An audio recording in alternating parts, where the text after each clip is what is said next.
Welcome, AEW Unrestricted, another awesome episode. Today, we've got Adam Page, along with me, Aubrey Edwards, and my favorite co-host.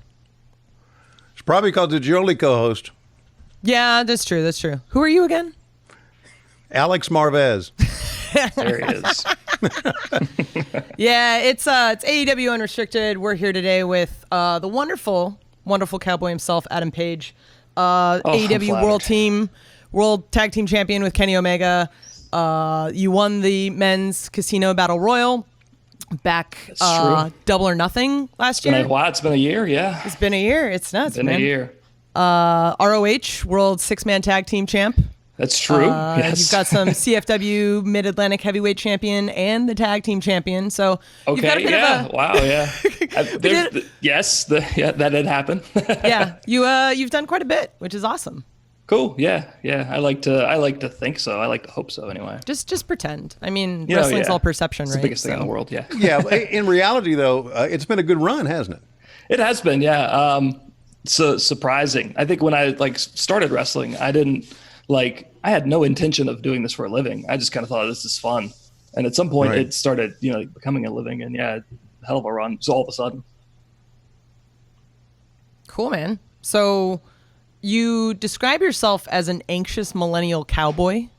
Wow. Yeah. Is that how much of that is gimmick and how much of that is actually you? 100% me. That's me. You have met me. You guys both have been around me. I'm a very anxious type of person. Both big picture and small picture type of anxious as well. Right. So yeah, I think, in 3 words, if I had to give you 3 words to tell you who I was, those are my 3. You're a Virginia guy. Yeah. Good job. I know you went to Virginia Tech. Good job. No, I worked really hard to be born here. That's right. I'm from Virginia, and it's true. Yeah, Aubrey doesn't know anything about that. And you went to Virginia Tech, Blacksburg, up in the mountains. 2 years. You graduated from college. How in the world did you do that? Holy shit. I did, yeah. I was just honestly smarter than everyone else there, so I just did it in 2 years as opposed to. No, I'm just kidding. Right. No, when I went to high school, we had all these dual enrollment classes or whatever where you get college credit. And my mom at the time, she worked in the counseling department, so she knew all this stuff and would kind of tell me, okay, when you go talk to your counselors, tell them you blah, blah, blah, this and that. So she kind of helped me figure out that I didn't need to take these English and history classes again. I was just taking my major classes and managed to scheme Virginia Tech out of 2 years tuition and get out of there. Where'd you go to high school? What high school did you go? Halifax County in Virginia. Okay. That's where I'm from. That's where I taught as well when I was teaching high school. I went back home and taught there. So you made a lot of student films, so I hear? Well, I guess when I was maybe 13, 14, a buddy, Adam, who's real. He's the real Adam. The real Adam. This story. We just hung out a lot and we were bored and we decided we were going to make a movie and we ended up making 2 feature length films. They're an hour and a half long movies. Damn. So then I kind of figured, well, I have to, I'm going to graduate high school. I guess I have to go to college. That's what I'll study in college. So, made some little videos and film stuff there. I mean, I kind of realized once I got into college, it wasn't my passion at all, but I did enjoy it, And I think my real passion was just kind of dicking around and making stupid videos with my friends, which is somehow what I've ended up doing for a real career. Yeah, exactly. It's it worked out. It ends up paying the bills. It's not bad. Right. You mentioned you were teaching. I could never be a teacher. I could never put up with somebody else's kids. But in reality, you weren't that much older than somebody else's kids, right? Yeah, no, I wasn't much older at all. Right. So I finished Virginia Tech and walked and got my diploma at 19 and turned 20 that summer. Sure. And the guy who was teaching some of the art classes at the high school quit, I think 3 or 4 days before classes started. So they're in a mad scramble, and nobody else in Halifax County, Virginia had an art degree, obviously. So they called me and I was like, yeah, sure, I'll figure it out. I don't know. I didn't know what the hell I was doing for the first while anyway. I like to think I figured it out a little bit after a while. I think that's what being an adult is realizing you don't know what you're doing, but figuring it out. Right. Yeah. I think you're in that point in your life where you start to realize like, oh, the grown-ups, like they don't really know anything. They're just kids who have been doing this longer. But yeah, I got there in the classroom, didn't know what I was doing. But honestly, teaching for me was never too difficult. Like I had it easy. I taught journalism classes and graphic design and multimedia classes. So these kids were sitting in front of, IMAX all day. I would teach something for a day. I'd give them a project the next day. And then for 3 days, they just sat there and worked on their projects or played games online. It was like, it was easy. It was okay. Not bad at all. No. So let's talk about transitioning from the real world to the world that you're in right now. You said that the fake one. Yeah. Yes. It's not fake. It's predetermined. Yeah. Okay. No, that's right. Choreographed world that you're in right now. Talk about that transition. You said you really didn't want to be. You didn't have any desire to be a wrestler, right? You just kind of was. Well, I guess all I ever, from the time I was maybe, I don't know, 8 or 9, I got into wrestling big, and I probably watched wrestling for 3 weeks before I decided like, oh, I'm gonna go get on the trampoline in the backyard and we're gonna put on shows. You know what I mean? Right. I transitioned to that part quick. Did backyard wrestling shows and stuff for a while. Sure. And when I was, 14 or 15, my cousin was dating a guy who was an indie wrestler. So he was wrestling, like in front of 50, 20 people, kind of close by. So I started traveling with him, training with him, and started wrestling in high school, pro wrestling in high school. And I wanted to be a wrestler. Sure. I never really intended, I didn't think I'd actually make a living. I didn't think I'd do anything. I thought I was just going to do this in these armories and it was fun. And that's all I really cared about until, started to have a little more success as time went on. Did you have a backyard wrestling name? Yeah. What's that? Did you have a backyard wrestling name? Yeah. What was your name? God. Well, so me and my buddy Adam, it was typically just us. We had some other friends kind of cycle in and out for a few shows, but it's typically us. So there might be 3 matches. The first one would be me versus him. The second match would be both of us in masks. And the third match would be both of us in different masks and costumes. I was a superhero like Hurricane Helms. My name was Kid Kryptonite. That was one of them. I was also Blade. I was into the dark arts. And then I was just me as a third character. I think those were probably my only 3 that I can remember anyway. So you end up mentioning that like there's you, Adam, and then there's the real Adam. So you're using your buddy's name for your persona. Like, how does he feel about that, and how did that come about? It probably, like, at this point, it's just not really a thing to consider anymore. But I guess when I was, getting into pro wrestling when I was in high school, I needed a different name. So I just took a lot of, people's last names and first names and just put together a long list of just jumbled up names that really meant nothing. They were just made up names. And that was the one I picked, was Adam Page. It was his first name, and Jimmy Page from Led Zeppelin, his last name. And that was it. Just like, that sounds cool. Whatever. Yeah, we'll cool. That'll be my name. Sure. Yeah. Right. And well, you know what? I kind of thought like I had too plain and too like kind of a weird, boring of a name. But then I probably picked maybe the most boring fake name I could have picked, to follow it. I think it's an easy name and it's a memorable name. Sure. Yeah. To me, Cowboy Adam Page, Hangman Adam Page, however they want to call you now, just kind of rolls off the tongue. So. Yeah, at this point, it's it's established. It's whatever. Sure, yeah. Established. Exactly. What in your background, in your training, there's a name that stuck out to me because I know him very well as Jimmy the Boogie Woogie Man Valiant. Yes. Because I used to stick the microphone in front of him, and many times he would kiss me, and that was kind of how I was first known. Kissing Jimmy Valiant. He's a very, very unique person, isn't he? He is a real sweetheart, a genuine sweetheart. Yeah. And when we did the tribute to these Memphis legends when we were there, and right. He was, one of those guys, and somebody I hadn't seen in years who, remembered me, remembered my name, remembered, everything about me. He came to me, sought me out to say hello. He's a real sweetheart. Yeah. But when I was in college, I found out that his wrestling school was like 20, 30 minutes away. So I would drive up there. And honestly, I went for the first time because I wanted to make one of my school projects about him, a video about him. Mm-hmm. And so I essentially showed up with the camera equipment and like my school project partners. And instead of actually making the video, I just put on my wrestling gear and got in the ring and did the training that day. Wow. So I really didn't do anything filming. And I went up there and worked with them a little bit. At that point, he was a little more hands-off with the actual training. You know, he had guys that he had trained in years past doing the training. And these were guys that even at that point, I was starting to like wrestle on these independent shows. So I knew these guys anyway. So I was kind of at that point beyond the point of needing like a trainer. But for both of us, you know, I was able to say, you know, after hanging out with him, going to his school stuff, I was able to say, yes, I was trained by Jimmy Valiant, and people knew who that was. Sure. And I needed that. You know, if I go to these Ring of Honor camps, I need to be able to tell them, oh, Jimmy Valiant trained me. And honestly, I think it was symbiotic as well. He probably, you know, needed every so often to be able to say, I trained this guy. And I mean, there was some of that, you know, as well, but kind of at that point, I was already rolling.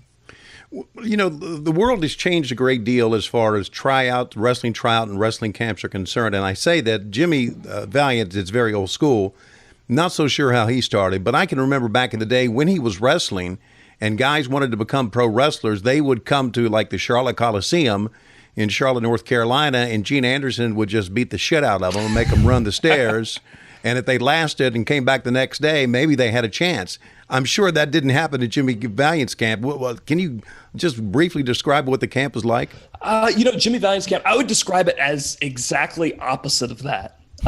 His camp, there were guys who were probably 60 years old there. There were people who were legitimate children learning to wrestle there. It was very much a kind of a staple in the community for people who were lost or otherwise wayward to just show up at his door.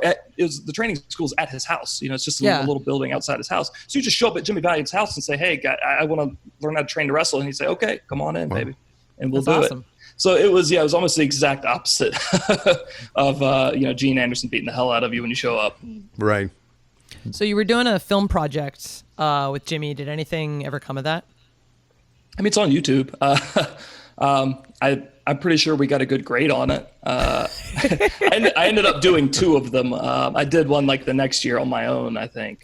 But nothing, you know, other than like turning them in for my class project and putting them on YouTube ever really happened. They're there if you want to watch them, you know. How long did you train with Jimmy Valiant? How long did that go? Kind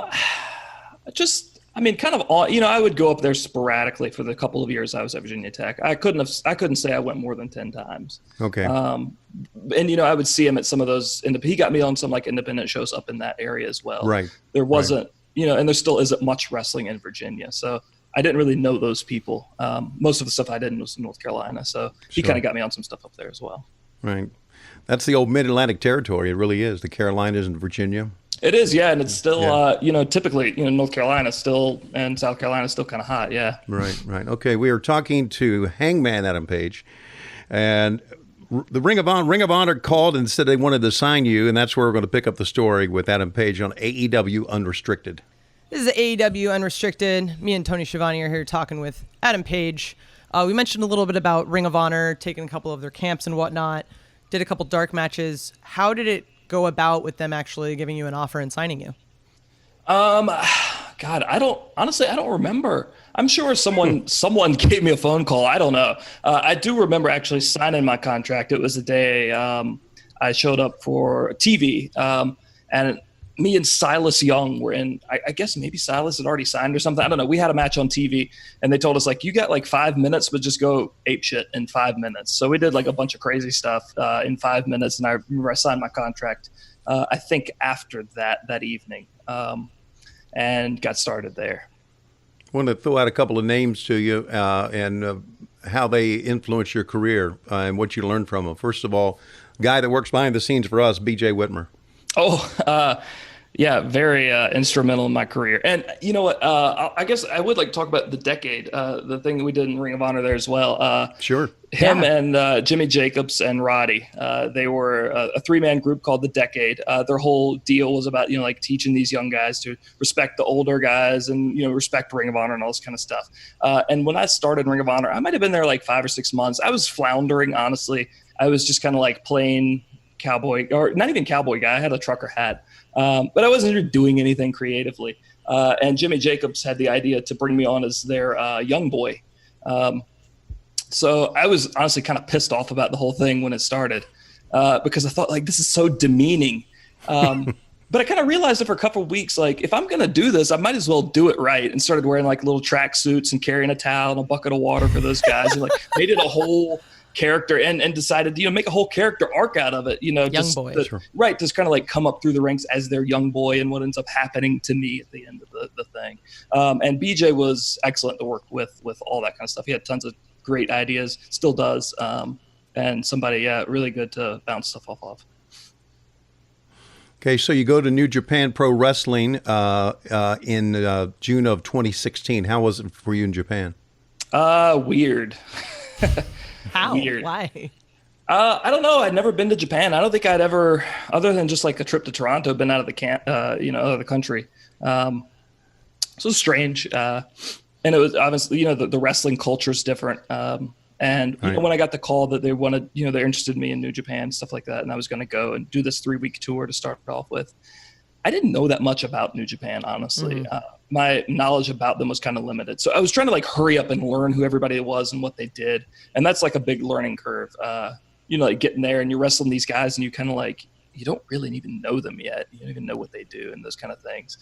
So trying to, just hurry up and figure out who everybody is, what everything is, and how the hell do I fit in here, and try to figure out your spot. And it took some time, honestly. I like to think that I was kind of starting maybe to carve out, a little spot for myself there by the time I left. So it maybe took that long. I don't know.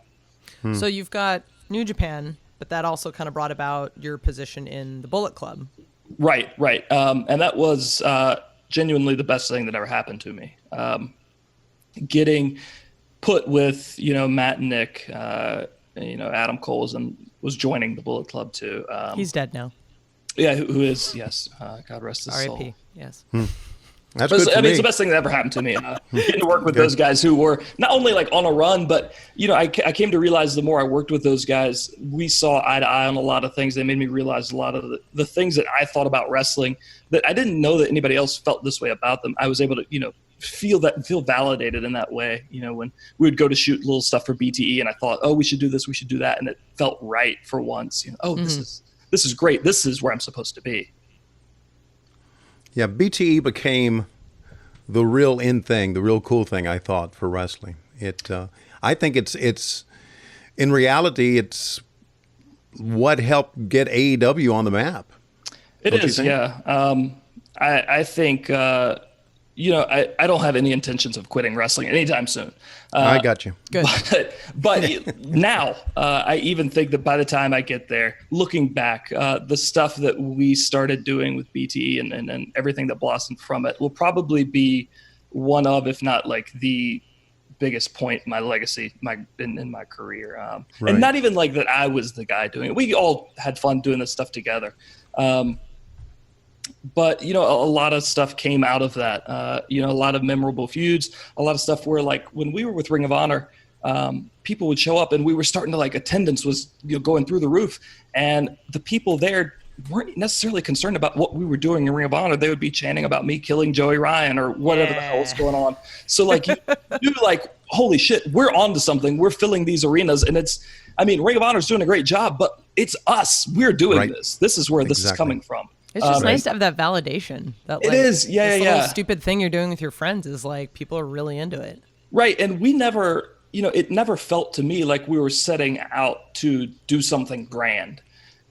It really just felt like a bunch of friends sitting around, joking, dicking around about, what if Hangman got jealous about Joey Ryan's penis size and they had a feud about it? Or, what if with this, what if that? What if we did like the Raw invasion? It feels like we're starting to get that big. What if we like made fun of that, It was never really, I guess a quest to be anything grand. It was just us dicking around. Right. And, it really, I don't know. I can't remember. I was there. I don't know if you were on the card, but it was the driving force. I really think that helped sell out Madison Square Garden during WrestleMania weekend. For sure, yeah. Yeah, I know Cody and the Bucks were supposed to be on that card, and they weren't. Were you on that card, and were not? I probably would have been had I stayed there, Okay. because I guess that show was announced and even sold out probably before we left Ring of Honor, maybe. I'm not quite sure of the timeline. Right. Me neither. But then we left. So we, I guess people would have assumed we'd have been on the show, and I'm sure we would have been. But we left, before that show actually happened. Sure.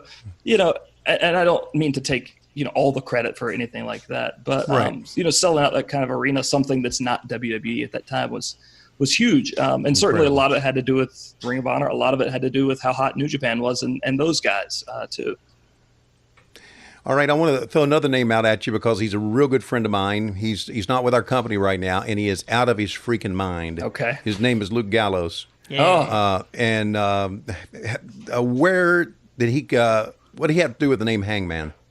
Probably everything. Which is weird because I don't really know him. Really? No, I don't know him that well. No, I've met him one time. So you don't know that he's out of his mind because he is. I mean, he's incredible. I'm sure he is. I could have told you that much. Everyone in wrestling's a little crazy. So. Oh, we're all psychos. Yeah, I was thinking about it earlier today how weird this is. But probably everything to do with the name Hangman. I guess him and Anderson and AJ had just left. And, they New Japan knew they were bringing in Adam Cole to be on the Bullet Club. And I guess I was suggested as the other person, right? So you're going to have Adam Cole and Adam Page, who both looked kind of similar, had similar wrestling styles.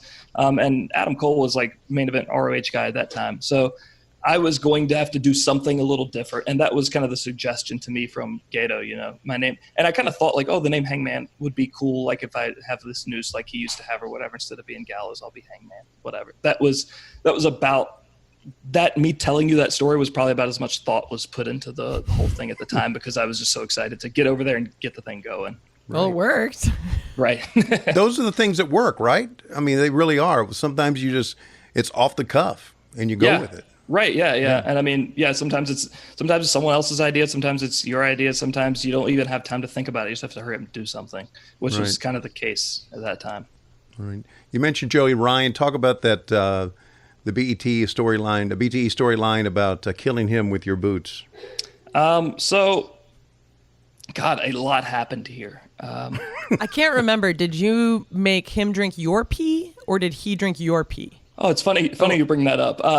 I drank his urine. That's right. Okay. Forcibly drank his urine. Forcibly. Yes, forcibly. After I took the dick flip. The whole thing started off with. So when I joined Bullet Club and was starting to kind of work with Matt and Nick in Ring of Honor, I remember we did one of our like local Ring of Honor was on like local channels at 11 a.m. or whatever. One of our little TV promos. Was me and them hanging out, and they were asking me like why I was called Hangman or whatever, and I can't remember. Anyway, the joke at the end of the promo was that it was about my penis being large because you were hung. Yes, that was the joke. So that became a character trait for a while there, and we had the idea that obviously Joey Ryan being who he was. That when they started watching these videos of Joey Ryan doing the dick flip, because it started to really become a thing, that I would get jealous about it because I was the guy with the dick, not him.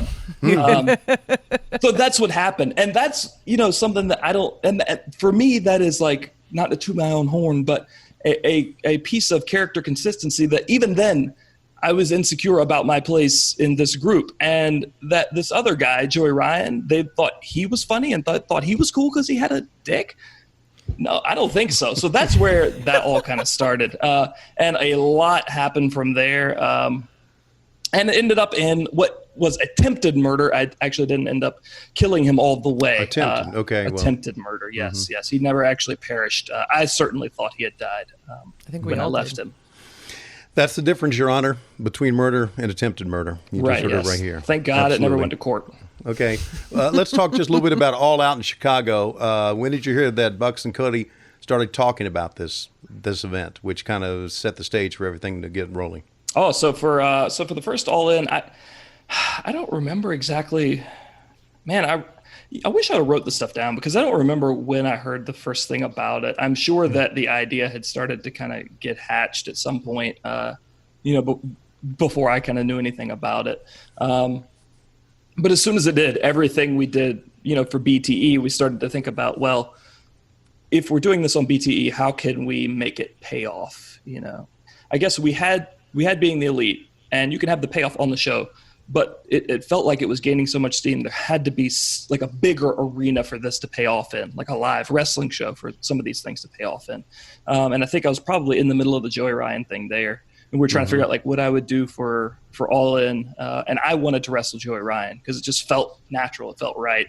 I think Matt and Nick were more concerned with, wanting me to have a good match, not about dicks.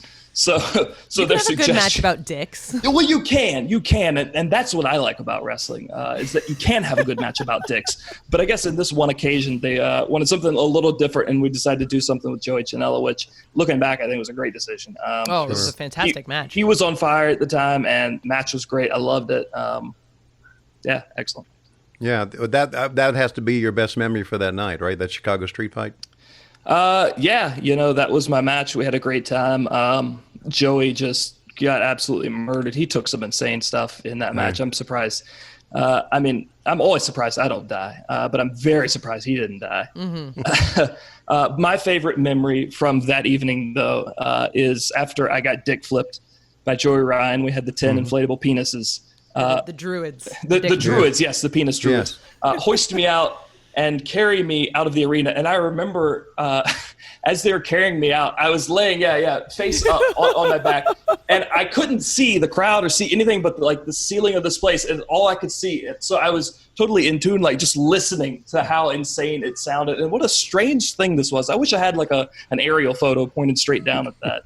It was such a strange thing. But that was my favorite moment, knowing that we had crafted something over a year that somehow made that weird thing really, really mean something. And that is what I enjoy about wrestling. It's one of the things that people talk about, that show. Right, yeah. I think when you think about All In, that's like one of the images you think about is me getting carried out by inflatable penises. Great visual. See, film school, doing all that. Yeah, I guess it all comes together. Yeah, it really does all come together. And also, do you do some editing on Being the Elite? I know that Brandon does most of it. Do you do any of it on your own? I do, yeah. Typically, the stuff that I do on BTE, or at least a lot of it, I will shoot it and edit it and send it to Nick, and he'll just pop it in there. If it's stuff we're doing together, it'll just get filmed on our phones. There's sometimes some more like complex stuff that Nick could probably figure out how to do, but it might just be easier if I do it because I kind of know how to do some of that stuff. Mm-hmm. When we did Marty sang Complicated by Avril Lavigne, he sang that. So and I wanted to put together that montage. So everyone was sending me this footage and Marty's singing the song, but he didn't listen to the song when he sang it. So he's all out of tune. His speed would like speed up and slow down. And it was really weird. And I wanted to put music to it. So I had to like find the like little MIDI, MIDI, whatever it's called, like karaoke track for that and like speed it up and slow it down to try to match, how Marty's singing. So those kind of things I would like to do. When we do stuff for BTE.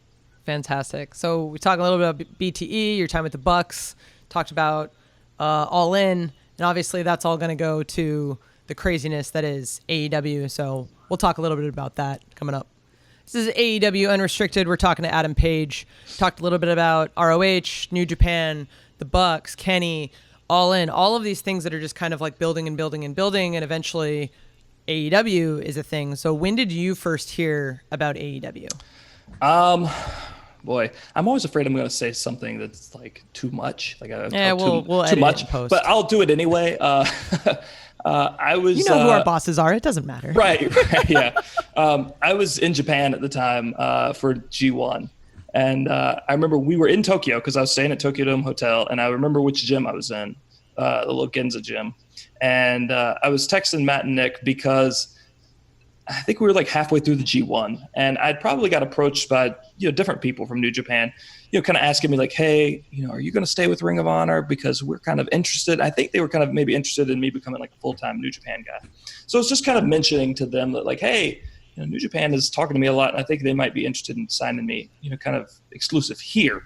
And Matt just texts back. He said, "Don't sign anything. Let me call you." I was like, okay. That's so yeah, so he either called me or texted me, I can't remember, and told me, that Tony had approached these guys and was interested in bringing wrestling to TNT and starting AEW and all these kind of discussions that maybe been happening for, I don't know, 2 or 3 weeks at that point, but I just wasn't privy to them yet. And I think I got on the phone with Tony that day after I finished my workout, still outside the gym, and talked to Tony for the first time. And it happened right there. That was it. And I kind of, I'm sure, negotiations could have went one way or the other, but kind of after hearing his vision for what he wanted to do and all the things involved, I kind of knew right then. I thought, like, this is what we're all going to do this for sure, no question. How long was your phone call with him? Yeah, 'cause he's a talker. He's a talker. 15 or 20 minutes or so. That's impressive. But you know what? It was probably 98% Tony, because this all came out of left field for me, so I didn't know what to say. Mm-hmm. I just thought I was shut up and listen. So it's probably just all him talking for 20 minutes. Yeah, I can see that. Yeah, I think we all can see that. I think you could all see that. Yeah, he's a very engaging guy. There's no question about that. Listen, you wrestled in the very first world title match against Chris Jericho, and Jericho became the champion. But the fact is that when you look back in the history books, that's something that no one can take away from you. That's really a big moment in this company's history. Right. Yeah, to be in that first title match. And I didn't win it, obviously. And it set me down a course that has led me to alcoholism. But I shouldn't laugh at that. It's a real serious matter. It is a serious matter. But it is something, I guess, in the history books that you cannot take away from me, that I was the loser of the first ever AEW World Heavyweight title match. Here's something they can't take away from me either. And I really think this, and I think most fans feel this as well. You wrestled in, I think, the greatest tag team match I've ever seen. Oh, yeah. And, thank you. That's sweet. And I don't necessarily want to jump around. We like to keep this in chronological order. But what happened in Chicago with you and Kenny and the Bucks was something that we will never forget. And I've been doing wrestling for ages. I've never seen anything like that. You had to be very happy and probably hurting a little bit as well coming out of that match. I was just relieved it was over. I couldn't enjoy it in the moment. Really? To some degree. Mm-hmm. I mean, there are times when, something happens and the crowd goes apeshit and you realize, oh, okay, this is good. But that moment is fleeting because you got to do the next thing. So I was relieved to physically get through it. But as soon as I did, I knew we had done something special. And honestly, it didn't matter to me what most anyone else thought of it. I knew that I had told a story, not just in the match itself, but for months and months, I had told a story that I've long wanted to tell. And I was feeling fulfilled in knowing that I had done it. We had got to the finish line of that story in that moment, and it was done. I had done it, and I was proud of it. Yeah. Was there a moment in the match? I mean, you knew it afterwards, and I knew it by calling the match. You can almost feel it, right, with the crowd, and I know you're in a different spot than we are in the back, but you can almost feel it that, man, something's clicking here. Am I right? Yeah, and for sure it wasn't even like during the match. I think probably by the time we had done our entrances and the music stops, the lights come on, and there's nothing but 4 guys standing in the ring, and the crowd is maybe more engaged in that moment than they are during the VTR, during the entrances. That's when you got them. And that's from then on out, the rest is going to be easy. If they're already interested and you're just standing there, the rest will be okay. Yeah. Great chemistry with Kenny Omega in the ring you have. Wouldn't you agree? Yeah, I guess so. I didn't intend to have good chemistry with him. I might have even on times tried not to have good chemistry with him out of spite, but yeah. We work well together, apparently. Right. So we'll keep doing it. Yeah. Okay. Dean Malenko, he's one of the coaches behind the scenes. One of the great jokes of all time back in the WCW days was he would come out as the Iceman, and he would look very serious. He would grab his wrist and he would walk to the ring and look very serious. But I knew there was not a serious bone in his body. There's not. There's not. It's an amazing thing, isn't it? I mean, just talk about talk about working with Dean behind the scenes, because I know you've worked with him closely. He's just amazing. Yeah, he's great. He's a really funny, dry sense of humor type of guy. I thought he hated my guts when I first met him, but it didn't take long to figure out, that's just how he is. He's cool. I don't know. I don't have a lot of, very hands-on stories with him because he's one of our agents or coaches. And right. Genuinely, I like to just do whatever the hell I want to do and hear what people say about it when I get to the back, as opposed to listen to somebody up front. And Dean does have very good feedback. I would be the first to admit that, getting back after a match, Dean will tell you something and you go, oh, well, yeah. Okay. All right. Okay. Yeah, he's right. But right. I don't like to listen on the front half now. Right. I want to go back to All Out and talk a little bit about this horse, because cowboy shit's sort of becoming your thing. So how do you go about saying, okay, guys, I'm going to ride in on a horse?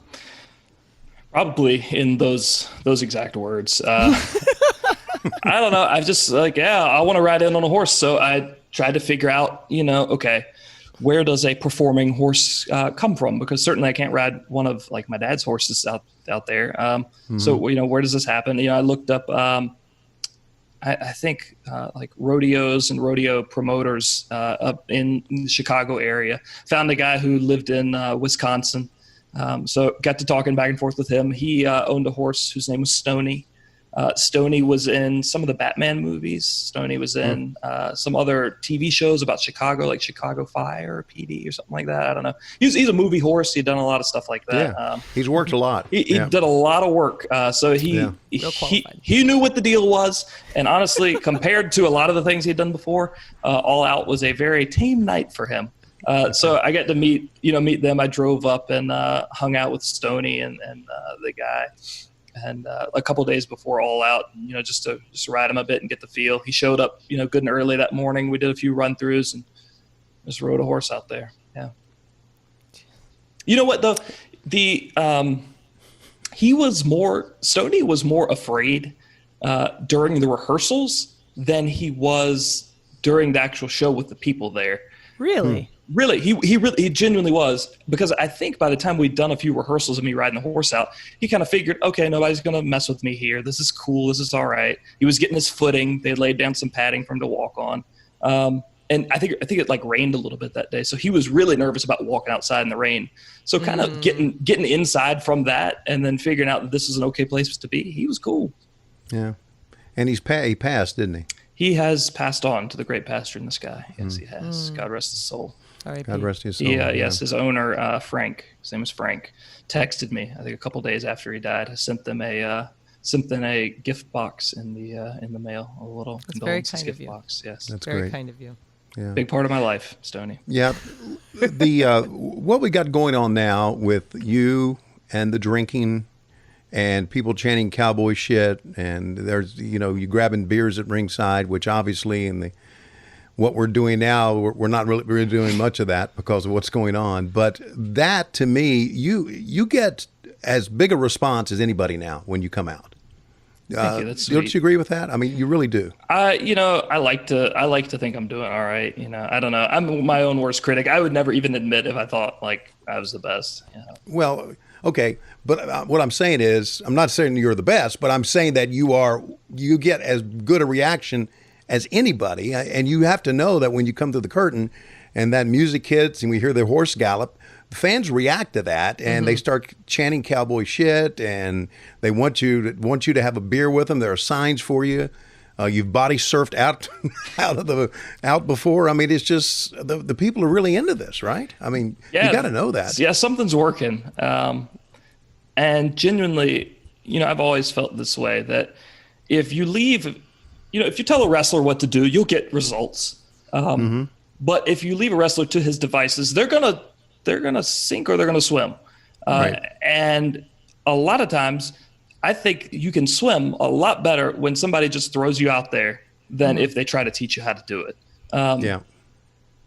So, I mean, some of the things, earlier in my career, even some of the things I've done in AEW weren't genuinely my ideas. They weren't maybe totally from the heart. But I think when I started doing all that stuff, maybe November, December or so this past year, I knew I had a story I wanted to tell, and it came from me. And every single Wednesday is a fight to make sure that what I'm doing makes sense to me and it feels true to me as a person. Because a lot of things you'd see on our show about my character on BTE, yes, there's fictionalization, but it is genuinely real. You can't be me and not feel the way that this character truly feels. And that's how I truly feel as a person. So I know that I have this story inside of me and I want to get it out. And this is how you get it out. This is how you work through it. So fighting every Wednesday to make sure that the things that I did or things that anyone around me did made sense with this story is what I think makes it good. And the insight that others around can bring into it as well. So I kind of want to dive into that a little bit more. So you've been involved with BTE for a long time, and then we talk about kind of the creative process at AEW and you making sure that the character speaks to you and all that. Are there any similarities between the creative process for BTE and AEW? Are there any differences? Like, you just throwing out shit? It's genuinely pretty much the same. Cool. Somebody will throw out an idea. Somebody else will throw out an idea. I'll throw out an idea.